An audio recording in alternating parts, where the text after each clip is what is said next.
Froglife works to conserve amphibians and reptiles and their habitats across the UK. And diversity and inclusion has been really important to us throughout our history. There's certain things we weren't doing in terms of diversity and inclusion, and it was partly because of lack of resources and lack of time.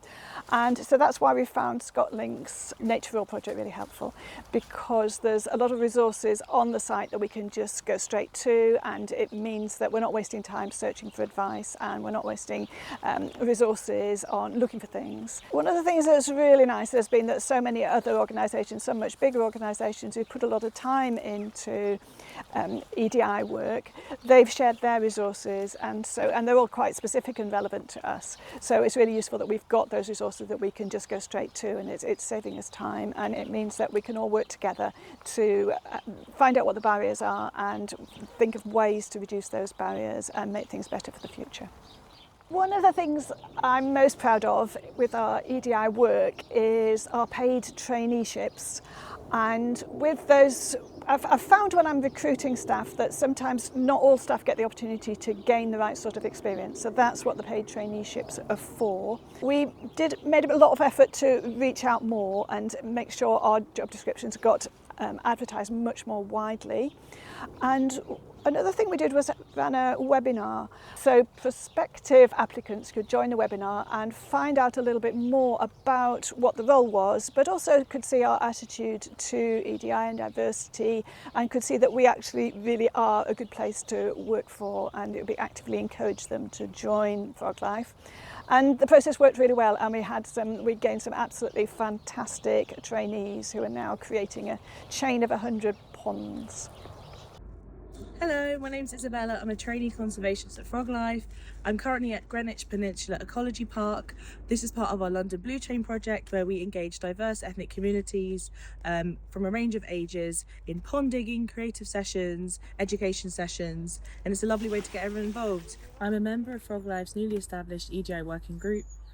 Together we meet to discuss any challenges, discuss any improvements, and to kind of give the space for people to put in new perspectives and new ideas, and it's a really exciting way to kind of lead as we lead by example in the industry. So we improved our induction and included EDI within our induction. We've got a specific question on our supervision forms now, so that all staff, when they're talking to the manager, can talk about EDI. And we set up an EDI working group. So another thing we did this year, which was really positive, is we put more thought into Black History Month. And it was based around a blog from Xavier Mahele, who was one of our trustees. And he wrote a really thoughtful and interesting blog about his views and how it's been like for him growing up and joining the conservation sector. So this month's Black History theme is reclaiming narratives. I think it's quite a nice one to kind of link what we're doing, to create a space and re-establish a conservation sector which has everyone included, and talk about decolonising something that has historically been something that traditionally excluded people. So yeah, it's a great way to do that, and I think we continue to do that in our project. So barriers still exist in entering the conservation industry. As recently as 2022, Race Reports reported that only 7% of colleagues and staff in the conservation industry came from Black or minority ethnic backgrounds. So it's still a gap we need to address, and projects like this at Froglife are an excellent way to do so. And it's something that should be for everyone, nature, accessible to all.